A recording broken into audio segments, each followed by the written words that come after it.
नमस्कार, मी रामदास तपसे आणि आपण पाहत आहात न्यूज ऑन महाराष्ट्र। आज मी ढाकेफळ या गावच्या शिवारामध्ये आलेलो आहे आणि हा शिवार बरड या नावाने ओळखला जातो। या ठिकाणी माझ्या सोबत रुद्रेश्वर थोरात हा युवक आहे। या युवकाने कधी काळी स्वतःची गाडी आणि ड्रायव्हर की हा व्यवसाय केलेला आहे। अनेक 4-5 वर्षे त्यांनी हा व्यवसाय केला, मात्र नंतर वाहन उद्योगामध्ये थोडी मंदी आली आणि स्पर्धा जास्त झाल्यामुळं त्यामध्ये कमाई कमी झाली। पैसे त्यातून जे मिळणार आहेत ते म्हणजे पुरेसे राहिले नाहीत, म्हणून त्यांनी तो व्यवसाय बदलायचं ठरवलं। आणि मग काय करावं हा प्रश्न त्यांच्या समोर होता, म्हणून त्यांनी मग थोडासा विचार करून की आपल्याकडे जी शेती आहे या शेतीलाच काहीतरी जोडधंदा उभा करावा, काहीतरी शेतीपूरक व्यवसाय करावा असं त्याने थोडंसं नियोजन केलं। आणि काही ठिकाणी थोडंसं शेळी पालनाविषयी त्यांनी माहिती घेतली आणि शेळी पालन करण्याचा निर्णय घेतला। तर शेळी पालन करायचं तर मग त्यामध्ये भांडवल नव्हतं, शेळ्या विकत आणायला त्यामध्ये लागणारे जे भांडवल पाहिजे ते भांडवल नव्हतं, म्हणून कमी भांडवलामध्ये हा व्यवसाय करायचं त्यांनी ठरवलं। आणि त्यांनी मला सांगितलं की सुरुवातीला अगदी फक्त एक 7,000ची मी शेळी विकत घेतली आणि एक असंच एक जणाने आम्हाला एक शेळीचं पिल्लू असंच दिलं होतं, किंवा तुम्ही करताय तर आमचं एक पिल्लू घेऊन जा। मग अशा पद्धतीने त्यांनी शेळी व्यवसाय करायचं ठरवलं आणि 7,000 रुपयाच्या गुंतवणुकीवर त्यांनी सुरू केलेला हा व्यवसाय आज त्यांना चांगली साथ देत आहे। अजून ह्या व्यवसायाला किमान मला वाटतं 2-3 वर्ष झालेले आहेत। या 3 वर्षामध्ये त्यांनी असं सांगितलं की या ठिकाणी मला जेवढे काही उत्पन्न मिळाले आहे या शेळींपासून त्यामधले फक्त बकरे मी विकलेले आहेत। जे काही पाटी या ठिकाणी झाल्या, जे मादी पिल्लं जन्मलेले आहेत ते मी याच ठिकाणी वाढवलेले आहेत। आणि एका शेळीपासून चालू झालेला हा कारभार आज इथं 22 शेळ्यापर्यंत घेऊन थोपलेला आहे। आज या ठिकाणी लहान मोठे 22 शेळ्या या ठिकाणी आपल्याला पाहायला मिळत आहेत। त्यांनी आतापर्यंत फक्त बकरी विकलेली आहेत आणि त्यामधून त्यांना 1.25 लाख 1.5 लाख रुपयाचं उत्पन्न आजपर्यंत मिळालेलं आहे। आणि आज रोजी जर या ठिकाणी या शेळ्यांकडे पाहिलं तर आजचं देखील हे जे भांडवल आहे हे 2.5-3 लाखापर्यंत त्यांचं या ठिकाणी भांडवल दिसत आहे। म्हणजे आपण जे आहे आज शेतीमध्ये जे शेतकरी काही ओरड करतात की शेती परवडत नाही, शेती परवडत नाही, मात्र अशा युवकांकडे जेव्हा आपण पाहतो तेव्हा असं म्हणावं असं वाटतं की कोण म्हणतो शेती परवडत नाही? शेती परवडते, परंतु त्या शेतीला अशा प्रकारचा काहीतरी जोडधंदा केला तर नक्कीच शेती परवडते, हे या युवकांना या ठिकाणी दाखवून दिलेलं आहे। त्यांना शेती फक्त 1.5 एकर आहे आणि ती सुद्धा माळावरची शेती आहे, कोरडवाहू शेती आहे, जिथे की पाणी सुद्धा नसतं। पावसाळ्याच्या जीवावरती काय पिकं घेतली जातात आणि उन्हाळ्यामध्ये इथं कुठलाही प्रकार होत नाही। तर अगदी त्यांना पिण्यासाठी सुद्धा, या शेळ्यांना पिण्यासाठी पाणी सुद्धा ते शेजाऱ्यांकडून यांच्याकडून त्यांच्याकडून कसं तरी भागवतात। मात्र असा ऍडजस्टमेंट मध्ये चालू केलेला हा शेळी पालनाचा व्यवसाय त्यांनी या ठिकाणी आपण बघू शकतो की शेड कसं केलंय। एक ठिकाणी या थोड्याशा जागेमध्ये जाळी मारून घेतली, अँगल उभा केलेले आहेत आणि वरती सुद्धा पत्रे न मारता बांबू लावलेले आहेत आणि त्या बांबूवर तुराट्या वगैरे टाकून सावली निवारा या ठिकाणी केलेला आहे। आणि अत्यंत थंड अशी सावली या ठिकाणी तयार झाली। त्या सावलीमध्ये आपण बघतोय की शेळ्या अत्यंत आरामामध्ये बसलेल्या आहेत। या शेळ्याबरोबरच त्यांनी आणखी शेतीमध्ये 2 म्हशी ठेवलेल्या आहेत। म्हशीचं एक पिल्लू आपल्याला दिसत आहे। मग या 2 म्हशींपासून मिळणारं उत्पन्न सुद्धा, या दुधाचं उत्पन्न चांगलं आहे त्यांचं, रोज 500-600 रुपयाचं दूध ते डेअरीवरती घालत असतात। बाजूलाच आपण बघतोय की या ठिकाणी एक गावरान गाय त्यांच्याकडे आहे। या गावरान गायीपासून त्यांना सुंदर असा एक बछडा झालाय, त्या गायीला एक गोरा झालेला आहे आणि तो गोरा सुद्धा खूप सुंदर आहे। मग त्या गोऱ्याचा ते बैल सुद्धा होणार आहे। त्यांनी सांगितलं बोलण्यातून की वडिलांना बैलांचा खूप छंद आहे।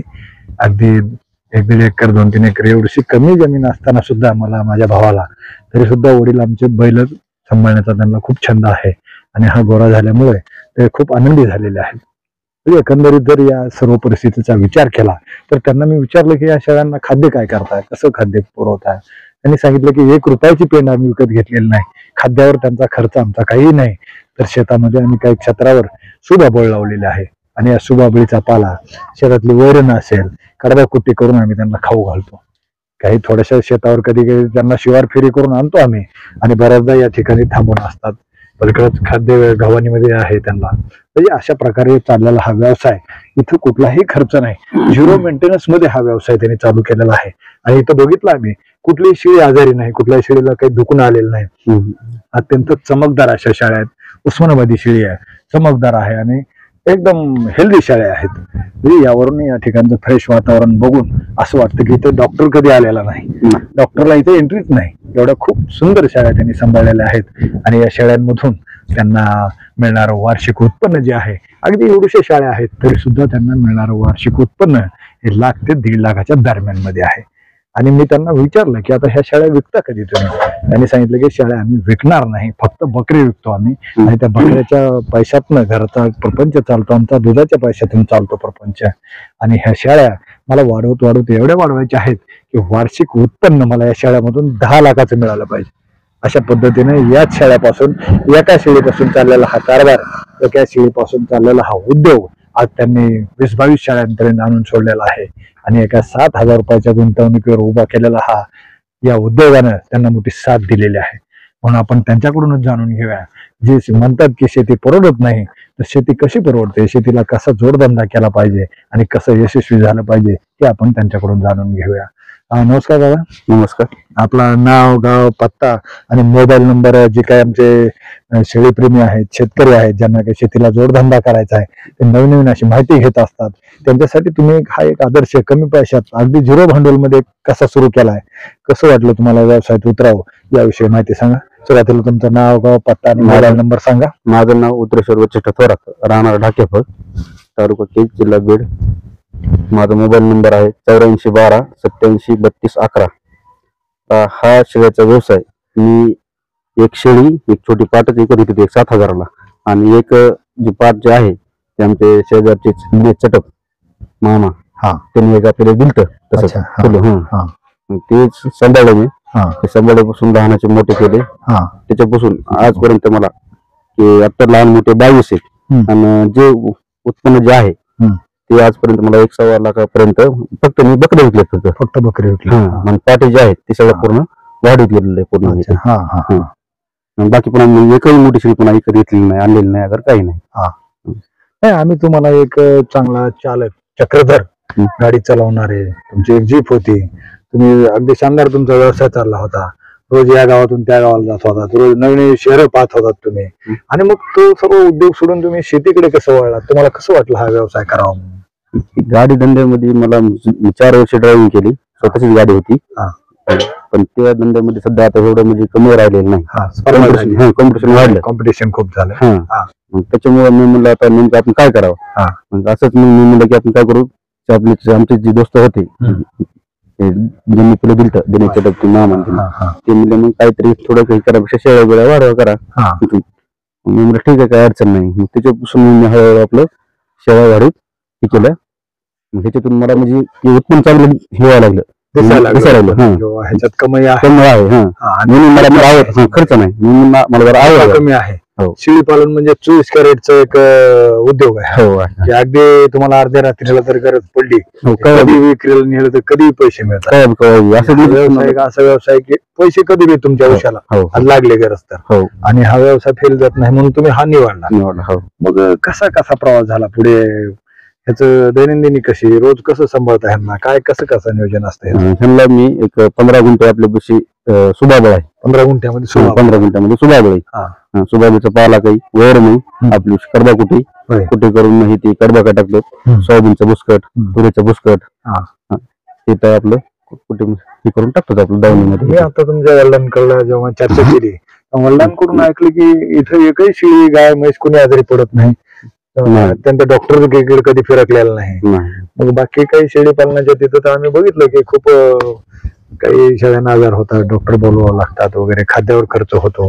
मात्र ते कसं नियोजन केलंय तुम्ही नेमकं आता? मग त्यांचं खाद्यावर काहीच खुराक काहीच नाही, फक्त खुराक पावसाच्या टायमाला ठेवतो, जडलं बिडलं लागलं तरच खुराक ठेवतो. आता असं उन्हाळ्यामध्ये काहीच नाही, खुराक नाही, काही नाही. ह्यांना टाइम भेटला तर आपलं सकाळ सकाळी 1 घंटा आपलं फिरून आणतो, नाही तर मग आपलं पूर्ण बंद असतीच. सुबाबा होती, पाला बिला टाकणी, बुसकाटी टाकणी, कडबा याला असं स्पेशली कोणी माणूस लागत नाही तुम्हाला? नाही, घरचं कोणी बघू शकतं, खाद्य वगैरे टाकू शकतो.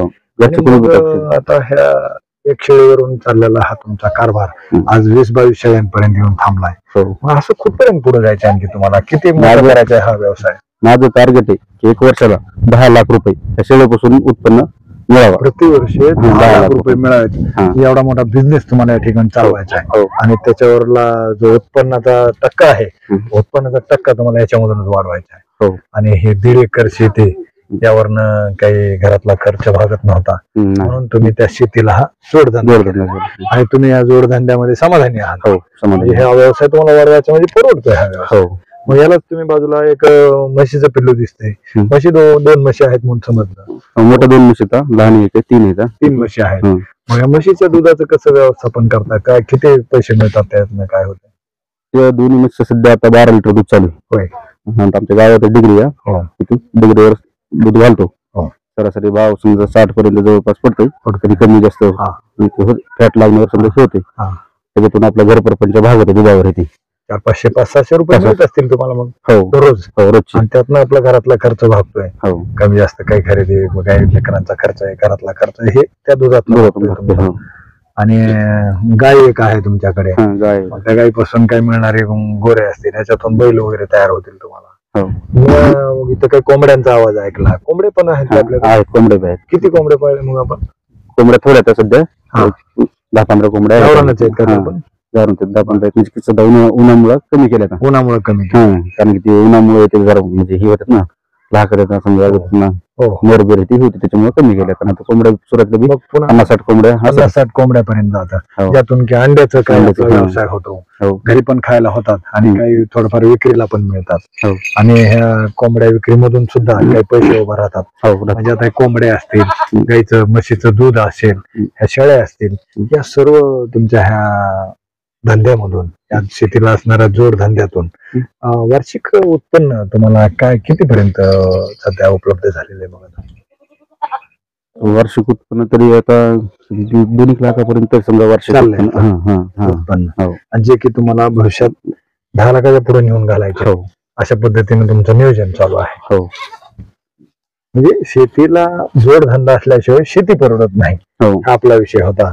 आणि आपण म्हणतोय की कोण म्हणतो शेती परवडत नाही? शेती परवडते, मात्र या पद्धतीचा त्याला जोडधंदा केला, शेतीपूरक व्यवसाय केला तर शेती परवडते. हा 1.5 एकरवाला युवक सुद्धा या ठिकाणी आपण बघितलंय की 2 लाखापेक्षा जास्त उत्पन्न या बाजूच्या याच्यातून व्यवसायातून मिळवत आहे. त्यामुळे तो म्हणतोय की आपल्याला शेती परवडते, मात्र शेतीला अशा पद्धतीचा जोडधंदा करणं गरजेचं आहे. शेतीला अशा व्यवसायाची जोड देणं गरजेचं आहे. म्हणून महाराष्ट्रातील जे काही शेतकरी आहेत ज्यांना की शेतीपूरक व्यवसाय करायचे आहेत त्यांच्यासाठी हा युवक एक आदर्श ठरणार आहे.